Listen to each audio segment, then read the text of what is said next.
Bismillahirrahmanirrahim. Assalamualaikum warahmatullahi wabarakatuh. Alhamdulillah. Alhamdulillahi rabbil alamin.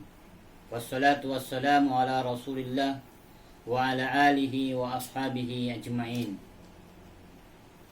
Rekan-rekan saga yang dimuliakan Allah subhanahu wa ta'ala, para pimpinan saga, para JM, para karyawan-karyawati yang dimuliakan Allah subhanahu wa ta'ala.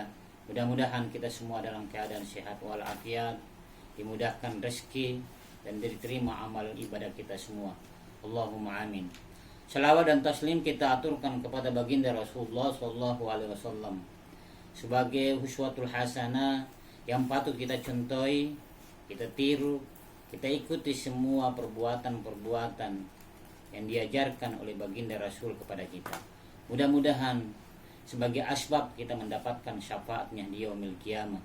Allahumma amin. Rekan-rekan saga yang dimuliakan Allah subhanahu wa ta'ala, alhamdulillah, tak terasa kita akan kedatangan tamu yang istimewa, tamu yang sangat luar biasa, yang memberikan perubahan hidup, memberikan banyak begitu manfaat, memberikan pahala-pahala yang tak terhitung bilangannya. Siapakah tamu tersebut? Yakni bulan suci Ramadan.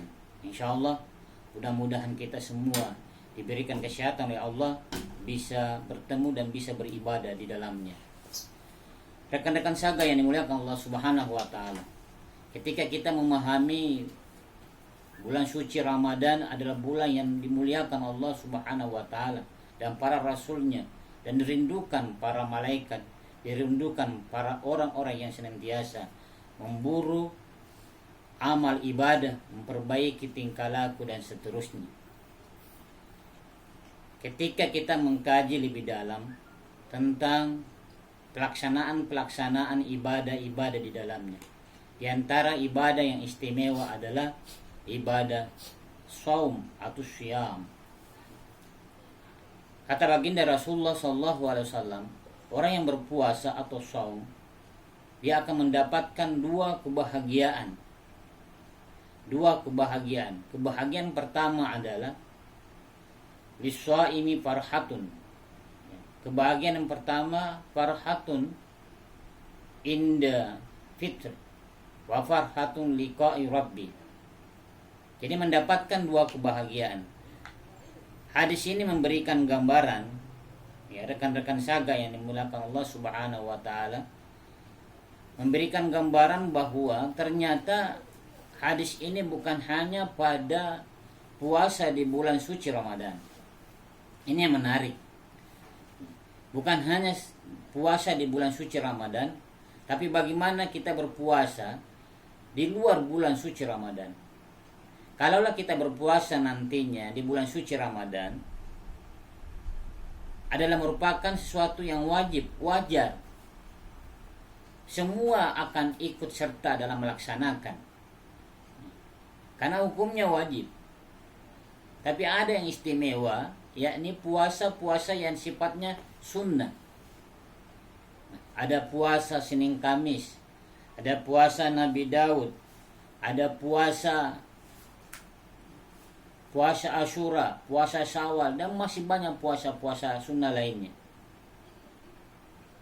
Jadi kata baginda Rasul, liswaimi farhatani, orang yang berpuasa mendapatkan dua kebahagiaan, farhatun indal fitri wa farhatun inda liqa'i rabbi.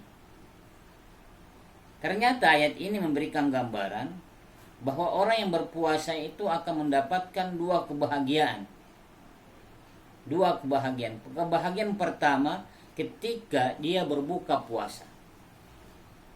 Ini sangat dirasakan ketika kita melaksanakan di luar bulan suci Ramadan, yang kemarin kita lakukan puasa sunnah. Bayangkan saja rekan-rekan saga yang dimuliakan Allah subhanahu wa ta'ala, ketika kita berpuasa kemudian pada waktu berbuka, maka kita akan mendapatkan kebahagiaan di dalamnya. Berbeda dengan teman kita yang sama-sama berbuka, tapi dia tidak berpuasa. Dia dia mendapatkan bagian dari makanan tapi tidak mendapatkan kebahagiaan secara hakiki. Tapi kita yang berpuasa itu mendapatkan kebahagiaan. Kenapa demikian?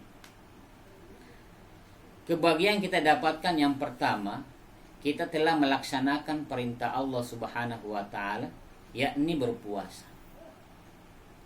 Yang kedua, kita telah mendapatkan karunia Allah Subhanahu wa taala, yakni ketika kita memakan makanan atau meminum minuman. Yang keempat, yang ketiga, kita mendapatkan pahala di sisi Allah Subhanahu wa taala. Ini merupakan kebahagiaan yang sangat luar biasa. Jadi hadis ini bukan hanya diperuntukkan bagi orang yang berpuasa di bulan suci Ramadan. Hadis ini bersifat umum. Maka kenapa ibadah shaum, ibadah puasa itu adalah ibadah orang-orang yang hebat. Kalau kita mau jadi orang hebat, mampu mengendalikan diri kita, maka memperbanyak puasa. Kita lihat sejarah orang-orang yang bertafakur, orang yang beriktikaf, orang yang bertahanus, atau orang yang menyendiri. Apa yang dilakukan? Dia banyak berpuasa. Dengan banyak berpuasa, itu setidaknya menekan hawa nafsu kita. Keinginan-keinginan yang menggebu-gebu itu bisa diredam dengan berpuasa. Jadi berpuasa membuat kita cerdas. Batin kita menjadi tenang, pikiran kita menjadi terkontrol. Kenapa? Karena kita puasa. Para nabi-nabi yang diutus oleh Allah Subhanahu wa taala, mereka semua melaksanakan ibadah puasa. Ini yang pertama. Kebahagiaan yang didapatkan orang yang berpuasa ketika ia berbuka. Yang kedua, kebahagiaan yang didapatkan orang yang berbuka puasa, yakni dia akan bertemu dengan Tuhannya di hari kemudian. Betapa bangganya kita, rekan-rekan saga yang dirahmati Allah Subhanahu wa taala. Yang hari ini kita menyembah, kita memohon, kita meminta kepadanya karena dia memiliki kekuatan, memiliki segala-galanya. Namun kita tidak bisa melihatnya. Namun hal yang mustahil kalau kita bisa melihatnya. Tapi di hari kemudian Allah memperlihatkan wajahnya. Kita bisa melihat Allah Subhanahu wa taala. Kita bisa memahami. Kita bisa bertemu dengan Allah Subhanahu wa taala. Jadi rekan-rekan saga yang dimuliakan Allah Subhanahu wa taala, jadi ketika di hari kemudian kita bertemu dengan Allah Subhanahu wa taala. Bayangkan saja ketika kita di dunia ini, tiba-tiba Presiden Jokowi datang mengunjungi kita. Betapa senangnya kita. Kita mendapatkan kehormatan karena bisa bertemu langsung dengan Presiden. Ini merupakan satu yang luar biasa. Apalagi Allah Subhanahu wa taala yang kita tidak pernah melihatnya. Kita menyembahnya dengan keikhlasan, kita melaksanakan perintahnya dengan ketaatan.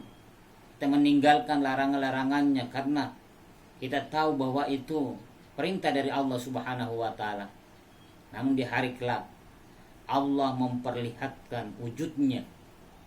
Untuk siapa? Untuk orang-orang yang berpuasa. Nah, ini rekan-rekan saga yang dimuliakan Allah Subhanahu wa taala. Maka itu menggembirakan, sebuah kegembiraan bagi orang yang telah melaksanakan puasa dan berbuka pada waktu itu. Di hadis lain banyak dijelaskan bahwa qala azza wa jalla, Allah Subhanahu wa taala berfirman, wa qala Nabi sallallahu alaihi wasallam, "As-saumu li wa ana ajasibihi." Kata Allah dalam hadis qudsi dijelaskan bahwa puasa adalah untukku dan aku yang akan membalasnya. Ini fenomena yang menarik. Ibadah-ibadah yang sangat luar biasa. Jadi Allah yang langsung menilai, membalas ibadah orang yang berpuasa. Wabil khusus puasa itu sendiri. Kalau ibadah-ibadah lain itu hal yang bisa dilihat orang dan bisa dinilai. Tapi ibadah puasa yang tahu persis 100% yang bisa memahami, yang mengontrol kita hanya Allah Subhanahu wa ta'ala. Jangan kira ya, ibadah-ibadah puasa kita akan diterima oleh Allah Subhanahu wa ta'ala. Belum tentu. Maka kita harus menjaga kualitas puasa kita di bulan suci Ramadan nantinya. Maka kita harus mengetahui ilmunya. Bagaimana cara ibadah kita berpuasa dengan baik yang bisa diterima oleh Allah Subhanahu wa ta'ala. Padahal Nabi sudah mewanti-wanti, "Kam min shaim laisa lahu min syiyam illa al-du'i wal atr." Betapa banyak orang yang berpuasa tidak mendapatkan nilai puasanya. Betapa ruginya kita.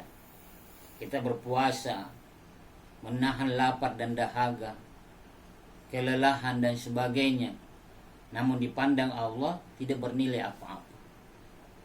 Jadi rekan-rekan saga yang dimuliakan Allah Subhanahu wa ta'ala, maka kita perlu banyak belajar tentang nilai-nilai ibadah puasa, syarat rukunnya ibadah puasa itu sendiri. Fenomena yang kita jumpai, banyak orang yang berkumur-kumur di siang hari, bahkan sampai bersikat gigi di siang hari. Apakah ini membatalkan puasa? Tentunya tidak, ketika tidak ada air yang tertelan di dalamnya. Kalau tertelan, maka ibadah puasa kita batal.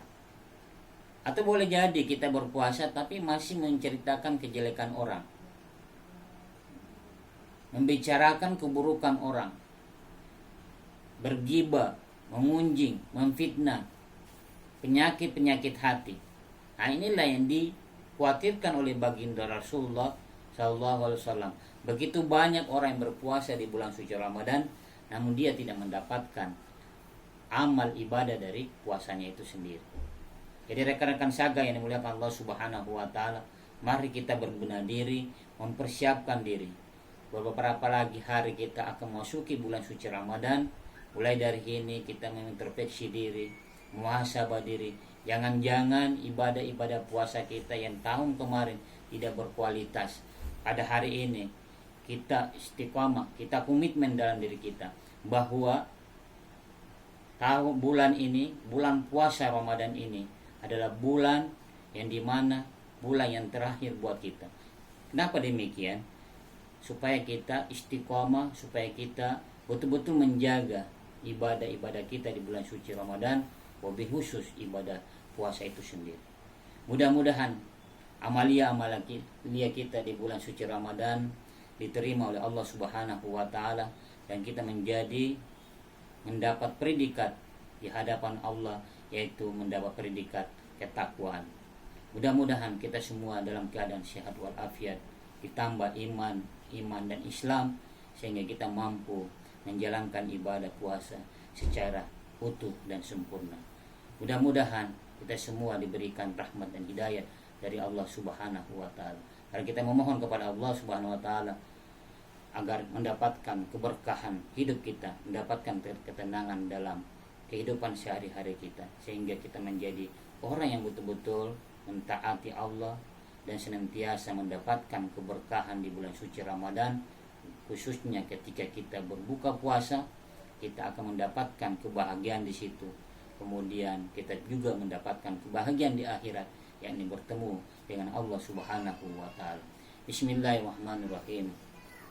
Alhamdulillahirabbil alamin. Allahumma salli wa sallim ala sayyidina Muhammadin wa ala alihi wa ashabihi ajmain. Allahumma ighfir lana wa liwalidayna warhamhuma kama rabbayana shighara. Rabbana dhalamna anfusana wa illam taghfir lana wa tarhamna lanakunanna minal khasirin. Rabbana atina fid dunya hasanah wa fil akhirati hasanatan wa qina adzabannar.